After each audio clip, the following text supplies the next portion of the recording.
বিএনপির ৩১ দফার আলোকে আগামীর বাংলাদেশ হবে সবার বাংলাদেশ বলে মন্তব্য করেছেন বিএনপির স্থায়ী কমিটির সদস্য ডাক্তার AZM জাহিদ হোসেন। বিএনপির ৪৭তম প্রতিষ্ঠা বার্ষিকী উপলক্ষে দুপুরে নগরীর টাউন হল মুক্ত মঞ্চ, ময়মনসিংহ মহানগর, উত্তর ও দক্ষিণ জেলা বিএনপি আয়োজিত অনুষ্ঠানে প্রধান অতিথির বক্তব্যে তিনি এসব কথা বলেন।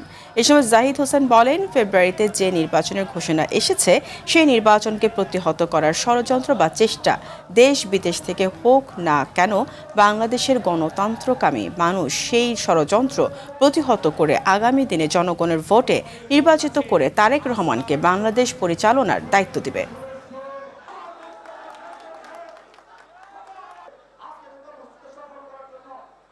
নির্বাচনের যে ঘোষণা এসছে সেই নির্বাচনকে প্রতিহত করার চেষ্টা যত ষড়যন্ত্রই দেশ বিদেশ থেকে হোক না কেন, বাংলাদেশের গণতন্ত্রকামী মানুষ সেই ষড়যন্ত্র প্রতিহত করে আগামী দিনে জনগণের ভোটে নির্বাচিত করে জনাব তারেক রহমানকে ইনশাআল্লাহ বাংলাদেশ পরিচালনার দায়িত্ব দেবে। ৩১ দফার আলোকে আগামীর বাংলাদেশ হবে সবার বাংলাদেশ।